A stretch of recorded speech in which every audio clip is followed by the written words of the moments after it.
За следващите няколко минути искам да ви споделя още неща във връзка с Рождество.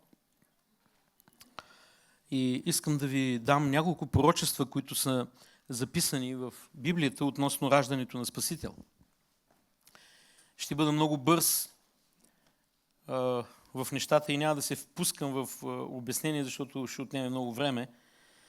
Но искам да започна още от Битие. В Битие, първата глава, в 27 стих ние виждаме, че Господ създаде човека по свой образ и по свое подобие. И когато Бог създаде нещо по свой образ и по свое подобие, Той никога не го създава зло. Смели сте, чувате ли ме? Значи, Бог не създаде човека зъл, а Той създаде човека по своя образ и подобие.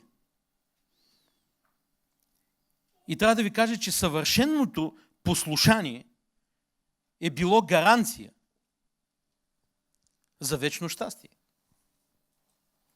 Това, което Бог е имал в сърцето си, създавайки човека, е това. Съвършено послушание от страна на човека, което ще даде гаранция за вечно щастие. Освен висши умствени способности, човека бил създаден и със свободна воля. Ето това е. Ние сме създадени с свободна воля.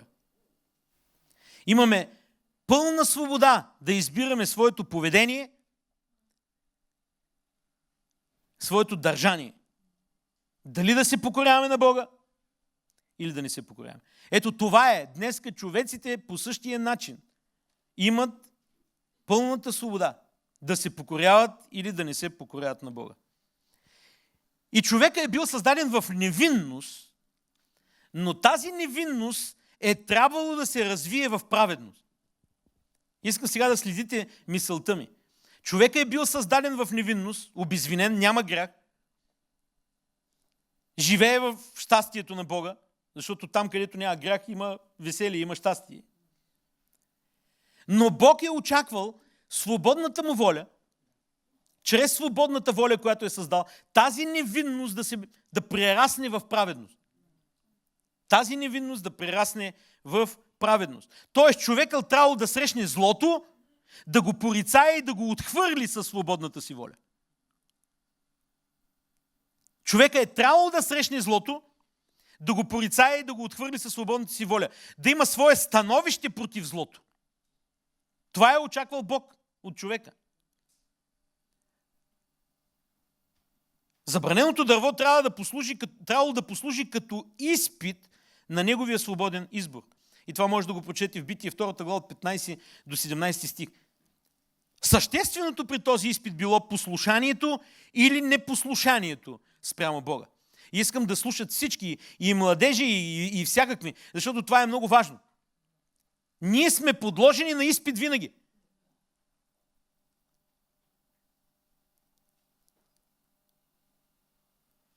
И послушанието или непослушанието спрямо Бога е избора, който ние правим. Какво направи човека? Не послуша Господа. И непослушанието какво направи? Лиши човека от вечния живот. От щастието, от невидността, от това, в което беше създаден. Или с други думи, човека не издържа изпита. Ако си помислите в същия контекст, днеска ние, човеците, не сме ли поставени на същото нещо? И не се сърди за състоянието, в което си. Или си издържал изпита чрез послушание и покорство, или не си издържал изпита заради бунта. Днеска има много човеци, които живеят в бунт. Всички млади хора минават през бунта. Млади радикали. И разбирате ли за какво политиците отиват при младите хора?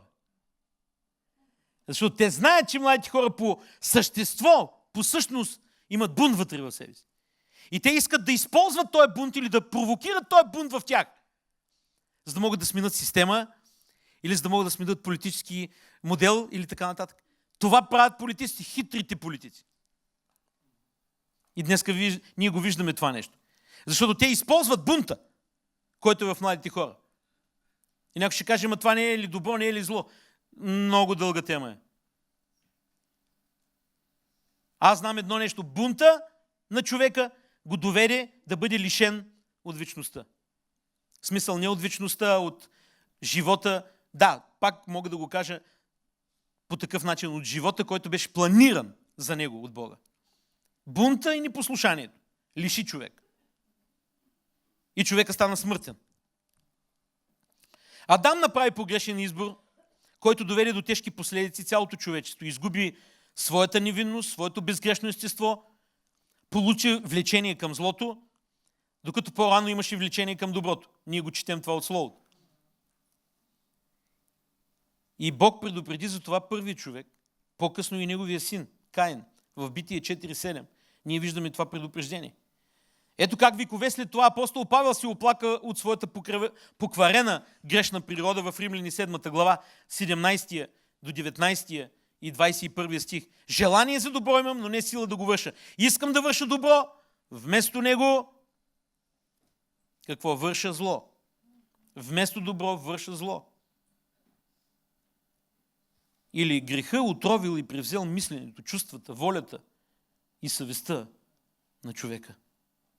И Исус пояснява това в Матея 7 глава 21 до 23 стих. Отвътре, от сърцето на човека излиза зли помисли, блудства, кражби, убийства. Тоест, нравственото естество на човека било изродено в греховно такова. И то е поради греха.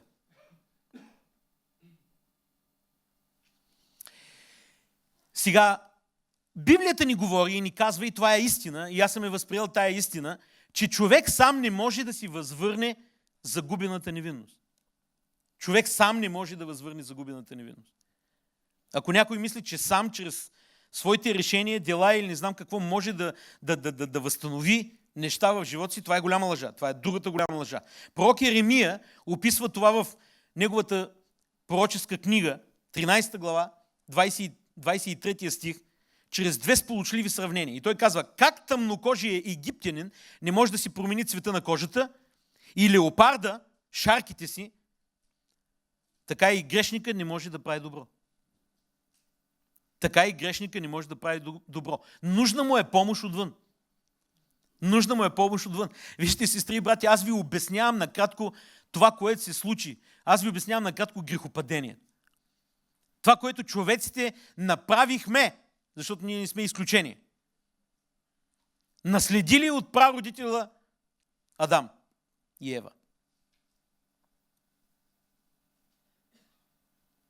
Изгубвайки невинността, ние не можем да я придобием без чужда помощ. Без нещо, което да е отвън. И вижте сега Божия план. От любов към хората Бог създаде този план за спасение на падналата човешка раса. И в центъра на неговия план стои Исус. Исус Христос. Помощта отвън е Исус. И през всичките периоди на човешката история Бог говори това нещо в Словото си чрез пророците. Бог намира начин да го обясни и да го каже. И аз ще ви прочета няколко пророчества набързо. Битие 3.15 казва, ще поставя вражда между теб и жената, между твоето семе и нейното семе, то ще ти смаже главата, ти ще му нараниш петата. Това е едно пророчество, което ние го виждаме изпълнено чрез идването на Христос. От семето на жената смазва какво? Главата на дявола, на змията. Исус дойде да потърси да спаси погиналите, но това не е цялото послание. Той дойде за още нещо. Дойде да съсипе делата на дявола. Така че ние можем да видим това, то е замисъл на Бога още в неговите първи думи, което казва, в твоето потомство ще се благословят всичките народи на земята, защото си послушал гласа ми. Битие 22.18. В Битие 3.15 казва, ще поставя вражда между теб и жената и говореше точно за това, раждането на Исус, чрез семето на жената, свръхестественото зачатие, въплъщението в човешки образ, за да може да се постигне тая победа. А в Битие 22.18 казва, в твоето потомство ще се благословят всичките народи на земята, защото си послушал гласа ми. Когато Яков благославяше синовете, изговори следното пророчество за Юда. Няма да липсва скиптър от Юда, нито жезъл на управление от сред чреслата му, докато дойде Сило, този. Тоест този, на когото принадлежи жезъла на управлението. На него ще се покоряват народите. Вижте нишката, тя върви. Бог промисли и Бог говори на човеците чрез пророците и чрез своето слово за появяването на Спасителя. В Исаия ние виждаме пророкуване от пророк Исаия за раждането на Исус. Затова сам Господ ще ви даде знамение. Ето девицата ще зачене, ще роди син и ще го нарече какво? Емануил, което значи Бог с нас. Това е името на нашата църква. Затова сме го избрали. Бог с нас. Няма по-добро нещо от това. Пророк Михей посочва мястото, където ще се роди Спасителя. Ще се роди Христос.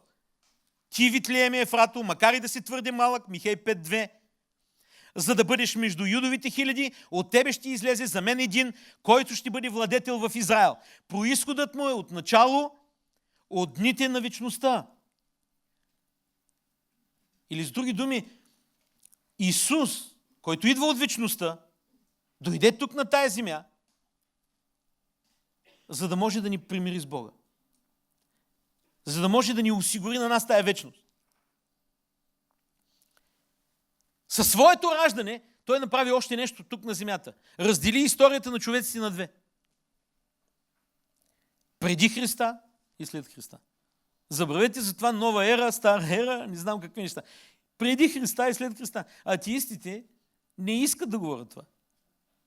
Те не искат да признаят Христос и затова говорят за ери. Днеска не искат да кажат думата Бог, а казват природата. Природата го е направила. Те не искат да признаят това, те не искат да кажат това. Защото определението за Бог при тях е едно философско понятие и правят какви ли не философски заключения за Бог. Но ние сме повярвали в Бога. Аз съм повярвал в Твореца и в Създателя и не искам да го слагам под никакво съмнение. Исус раздели историята на човеците на две, преди Христос, след Христос. И във всичките книги на Библията присъства откровението или пророчеството за раждането на Месия. И аз вече ви прочетах, в Битие той е семето на жената, в Изход той е пасхалното агне, в Левит той е нашия първосвещеник, в Числа той е облака на славата, в Второзаконие той е великия пророк, в Исус Навиев е капитана на нашето спасение, в Съдия е нашия съдия, в Рут е нашия цар изкупител. И мога да продължа да ви ги изреждам. За Ной той беше дъгата. За тези, които ходят в тъмнина, той е ярката утринна звезда. Той е лилия долинска, източник на живота, нашия спасител, нашия снабдител и нашия освободител. Ще се спра за малко в следващите 10 минути върху Исаия, 7 глава. Върху това пророчество, което се каза за знамението Емануил. Това се случило през 735 година преди Христос. 735 години преди раждането на Христос Иерусалим бил достигнал големи предели за онова време и е бил много оживен град. Той процъфтявал, гъсто населен. Бил столицата на Южното царство Юда. Царя, който управлява града в това време, в този съдбоносен исторически момент, бил известен като последовател или произлиза от известната династия на цар Давид. Името му било цар Ахаз. Той управлявал Юда 20 години. От 735 до 715. Цар Ахаз обаче, въпреки благочестивите си корени, не бил добър човек. Това го разбираме от книгата на царете. Ако отидете в 4 царе, 4 глава, 16 глава, извинявайте, от 1 до 4 стих, вие ще разберете това. Той се покланял на идоли, стигнал до там, че превел сина си през огън. За мен това е всеизгаряне на сина си. Вижте, отварям една скоба, за да ви кажа, няма значение какво е твоето потекло. Няма значение какъв е твой корен. Понякога ние държим на корена и на потеклото, обаче това не е гаранция. Вижте, той излезна от чреслата на Давид, от правилна линия. И докъде достигна? Да се покланя на идоли. И да принесе сина си в всеизгаряне, в жертва. До такава степен да се заблудиш. До такава степен да се отклониш от Господа. Днеска ние се изненадваме защо някои християни постъпвали така. Защо някои хора, които ходили толкова време на църква, защо сега така постъпват. Няма застраховане. Ако ние не отразяваме Христос в живота си, това, което ви говорих в самото начало, ако ние не умрем за нашето его и за нашия егоизъм, не е далече времето да се покланяме на идоли. Даже има много християни, които се покланят на идоли днес. О, не, аз никога не съм отишъл, не съм целувал никаква икона. Ма това ли е само идола? Той идола може да бъде човек. Идола може да бъде предмет. Идола може да бъде бизнеса. Идола може да бъде къщата. Знаете ли колко много християни днеска, заради добрата им печалба или работа, която не отиват в църквата? Или са я загърбили? Или не правят нищо за Господа? Има толкова много християни, които са заменили Господа с много други неща. Обаче те в съзнанието си са християни. Те казват, ние сме вярващи, ние познаваме това, ние знаем това, колко сме чели, даже сме завършили училища и сме богослови или каквото. Нищо не те ползва. Ахаз, цар Ахаз, беше от потомството на Давид, от коляното на Давид и беше нечестив. И стигна до там, че се покланяше на идоли. Някой може да ми възрази и да каже, защо трябва да говорим сега в тия рождествени дни за Ахаз. Отговор е, че Бог дал пророчеството за непорочното раждане на Месия точно в неговото царуване и точно в неговото време. Той каза, ето девица ще зачене и ще роди син. И за да разберем в дълбочина това пророчество, трябва да го разгледаме в неговия исторически контекст. Четейки историята, набързо ще ви кажа, записана в Исаия 7 глава, разбираме, че политическата ситуация в Близкия изток и за Юда по това време била критична. Те са били вече разделени поради греха. Вие знаете, че Израел се раздели на две. Северно и Южно царство. Южното беше Юда, северното беше Израил. И така стана, че тогава политическата криза беше голяма.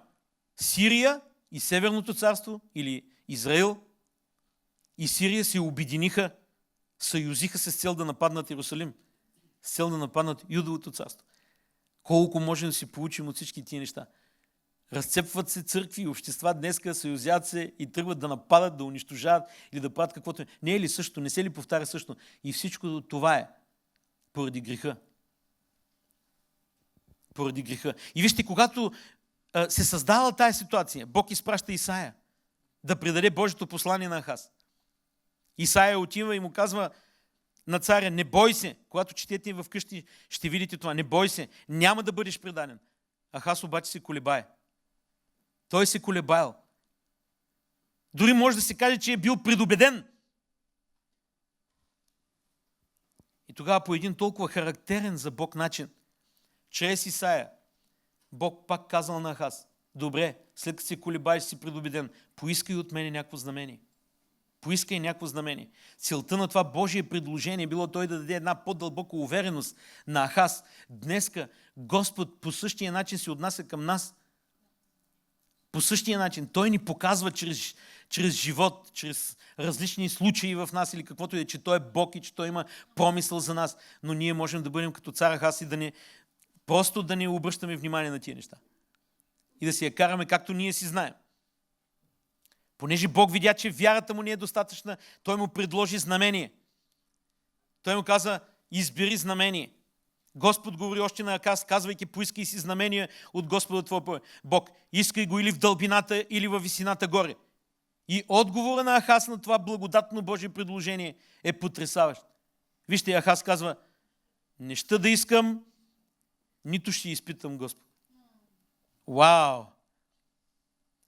Тия думи имаха вид на благочестие.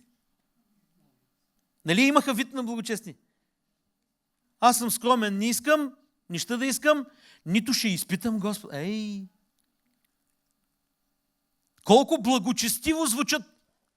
Но знаете ли, те са отречени от силата. 2 Тимотея 3:5 казва точно това.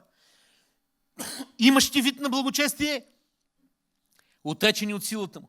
Днеска има толкова много християни по лицето на земята, които имат вид на благочестие. Стоят под църквите, ходят и правят какви ли не активности или какво нещо, но са отречени от силата. Сестри и братя, ние се нуждаем да живеем в силата на Господа и в присъствието на Бога. И когато Господ отваря врати на възможности да се поправим, ние трябва да вземем тия врати на възможности, а не да казваме като Ахаз: не искам, нито ще изпитам Господа. Той отхвърли всичко това. И аз искам да се замислите върху тези думи. Защото с тези думи той привидно показа някакво благочестие, но всъщност казваше: аз ще си вървя по моя собствен път. Ще сключа съюз с асирийците, с най-безмилостната и жестока армия, която е съществувала някога. Някои хора, когато отиваш с любов в сърцето си и болка да ги дисциплинираш, те викат: аз ще направя и ще си вървя по моя път. Аз ще се докажа и ти ще видиш един ден, че съм бил прав. Искам да се обърна към всички вас, млади хора, пък и не толкова млади, които мислите по този начин. Примера на Ахаз е даден за нас да се научим, че трябва да приемем милостта на Господа в живота. Не да си доказваме, няма на кой да се доказваш. Твоята правда и твоята праведност е мръсна дрипа. Моята правда, твоята правда е омърсена дрипа.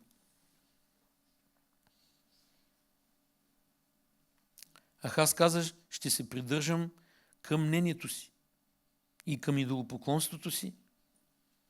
И може би по този начин ще стана могъщ, защото ще сключа завет с най-великата армия. Човеците днес си мислят, влизайки в тая комбина там и нещо, осигурявам живота, осигурявам нещата и ще докажа колко съм силен. И ще изоставя Божите неща. Ще изоставя Божията работа. Не се заплинявайте това. Днеска има млади хора, които са се отдали на бизнес, които са се отдали на всичко това нещо с мисълта, че те са толкова загрижени да оправят нещо със собствена сила. Вижте, нито чрез сила, нито чрез мощ, казва Захария 4.6, чрез духа на Господа. Знаете ли какво сме ние, човеци? Ние сме лъх пред Бога. Мойсей казва в 90-ти псалом какво сме ние. Ние сме като тревата. Сутрин цъфти, вечер увяхва и окосяват. Живота ни е като... Дните ни са като преброени, като лъх, те бързо отлитат. Ние трябва да живеем в смирението на Бога. Каквито и планове да имаш, каквито и неща да имаш, не можеш да ги сложиш преди Бога. Колкото да си мислиш, че си велик, не можеш да сложиш преди Бога. Знаете ли, нашия народ във времето на нашите деди и прадеди е почитал Господа. Днеска ние не почитаме Бога. Това е жалката истина. Ние не го слагаме напред. Днеска ние сме сложили парите, славата, позициите, какво ли не е напред, но не е Господ. И арогантното и жалкото е, че когато ние сме си направили всички тия планови цели, каним Господ да ни помага в нашите цели и в нашите планове. Има много хора, които крият планчета и цели за живота си и тогава започват да викат на Господа да ги благослови. Обаче това е много грешно. Много грешно.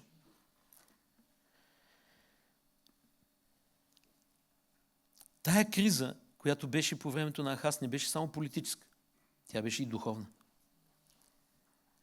Той беше поставен, царя беше поставен пред избор. Дали да си довери на Бога или да си довери на коалицията, политическите сили, с които той искаше да сключи договор. Асирия, една от най-силните, най-могъщите армии. И той избра второто. И в 4 царе 16 от 6 до 8 четем какво направи той.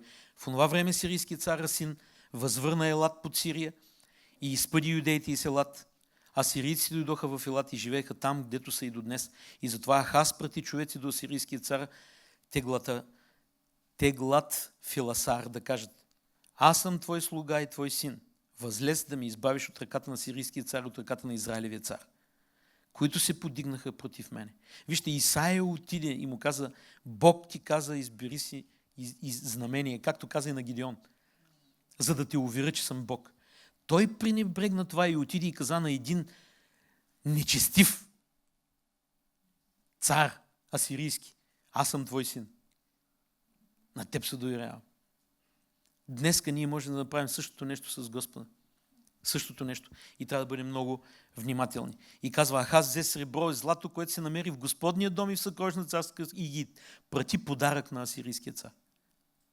Прати ги подарък на асирийския цар. Ние сега цъкаме с език, чувам го това в залата, виждам възмущението на някои хора, как може един човек да бъде толкова заблуден от корена на Давид, от правилното поколение. И Господ разчита тия хора, които са излезнали от Египет и тия хора, които са излезнали от стария начин на живот и поведение, да вършат неща за Него.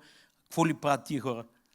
В даден момент си казват, не, аз имам цели, програми, планове и те ще видиш, те ще станат. И когато дойдат някои млади радикали при мен, като почнат да ми ги перат някакви неща, аз им казвам, аз не си губа времето, дошъл съм, защото ви обичам. За да ви кажа, всички тези неща не са погубвайте, не знам какво. Те просто се бунтуват.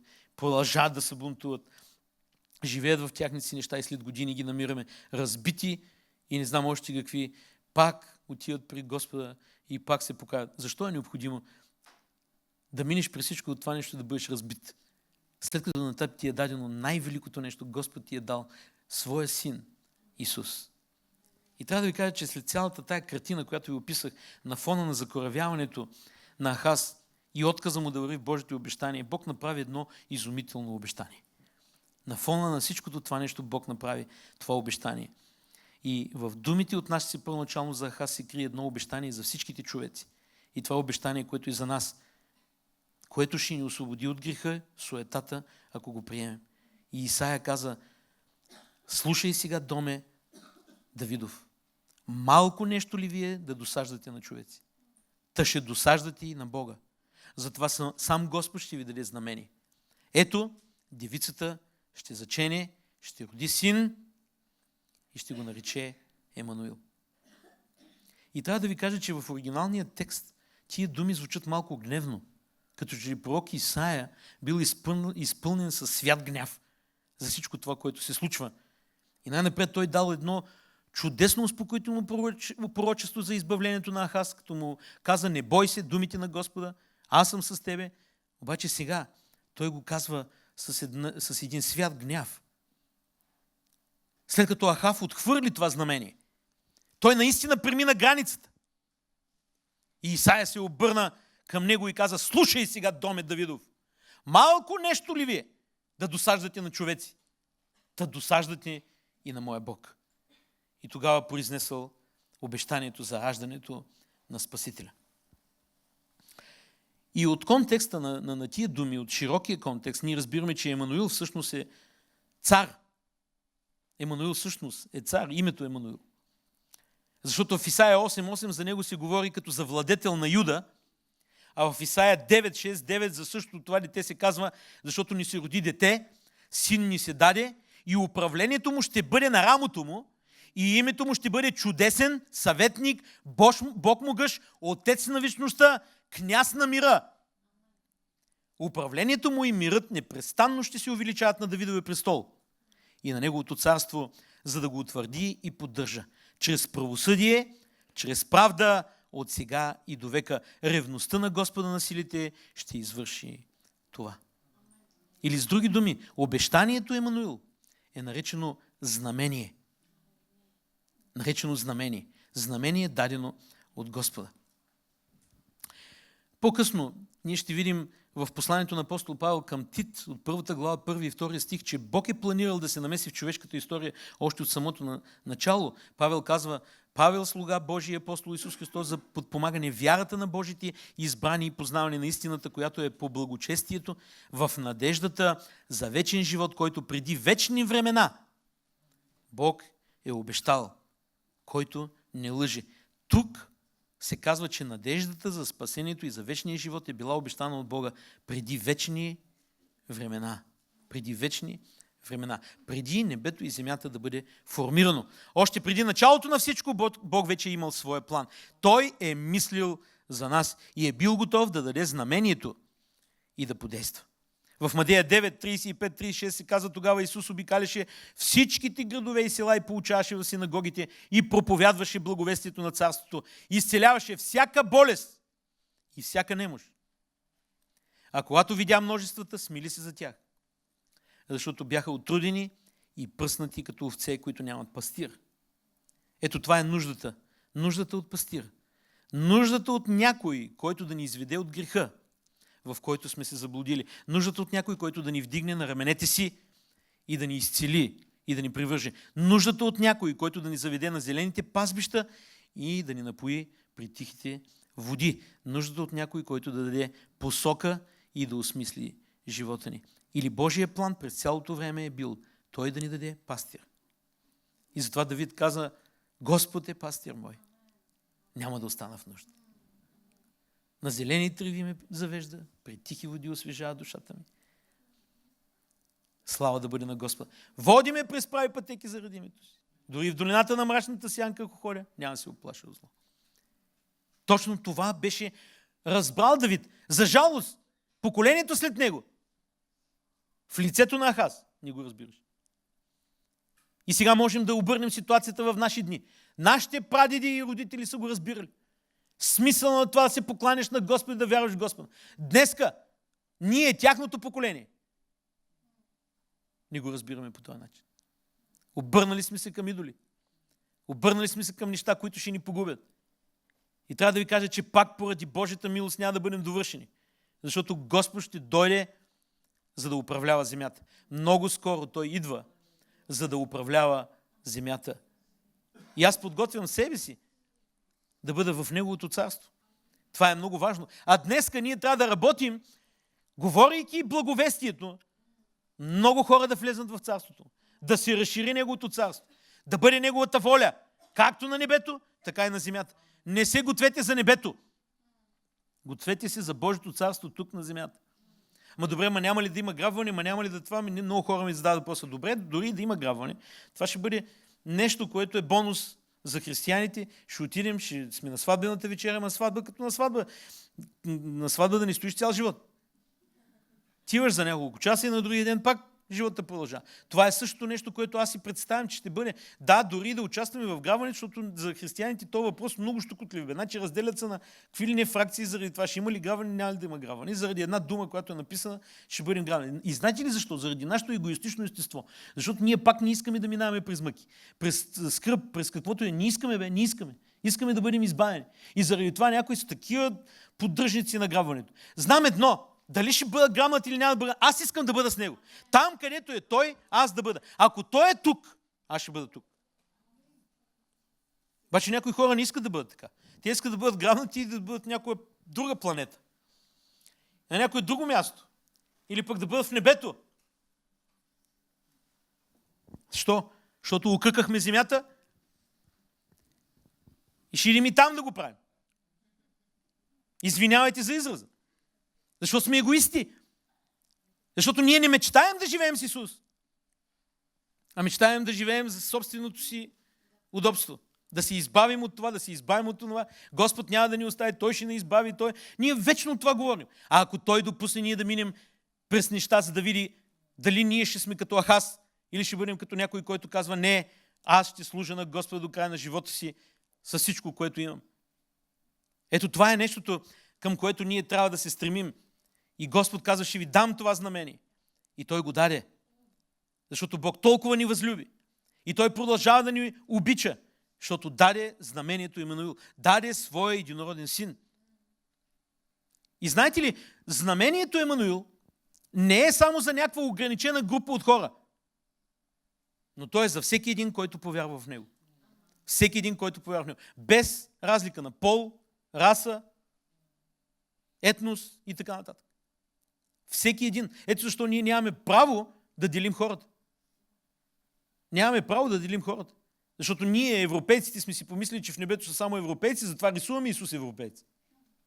Затова така сме го направили. Като ви попитам за Исус, или ако искате да се сетите за Исус, какво се сещате? За всичко това, което ви е набито в главите. Обаче реално погледнато Исус нито е европеец, нито има европейски черти, нито има нещо общо с Европа. Той е евреин. И носи белезите си на Божия народ. Но това е друга тема. Знамението Емануил е за целия свят. Ангела каза това на овчарите. Ангела им рече: не бойте се, защото ето благовестявам ви голяма радост, която ще бъде за всички люди. Абсолютно за всички люди. Или пророчество, което Исаия произнесе пред Ахаз, има приложение за цялото човечество, за всичките хора по лицето на земята, по време на цялата човешка история. Или Исус е Божия дар за всички. И което е по-важно, Той е Божия дар и за теб днес. Божия дар и за теб днес. Осъзнаваш ли го това? Осъзнаваш ли, че ти си включен в Божия списък с хората, които Той е предизбрал и предопределил, за които Той даде своя единороден син? Както казва апостол Павел, и с това свършвам, във 2 Коринтияни 9:15, да благодарим на Бога за Неговия неизказан дар. Амин. Нека да се молим. Боже, благодарим Ти, защото Ти даде дар на нас, човеците. Да, Господи, даде Своя единороден син. Промисли за нас, тези, които съгрешихме и които по естество сме грешни. Ти ни даде спасение, даде ни изкупление, за което ние Ти благодарим. Аз Ти благодаря, че можем да разбираме това, че чуваме Твоето Слово днес. Благодаря Ти, Господи, че можем това Слово да го занесем и на други човеци. И моята молитва е тая. Благослови моите брати и сестри да носят Словото, да живеят Твоя живот. Не да постъпваме както постъпи Ахаз, знаейки Тебе, да Ти отхвърли и да тръгне в този свят. И да тръгне да прави договори с човеците в този свят. Като мисли по този начин, че ще победи или ще докаже себе си. Прости ни за това, Господи. А дай ни да бъдем Твои покорни деца, Твои покорни слуги, които приемат знамението Емануил и които допускат Исус да живее в тях и да го отразяват в този свят. Сега Те издигаме, почитаме Те, Господи. И Ти отдаваме славата и хвалата, като Те молим да ни благословиш и да направиш активни за Тебе. В името на Исус. Амин.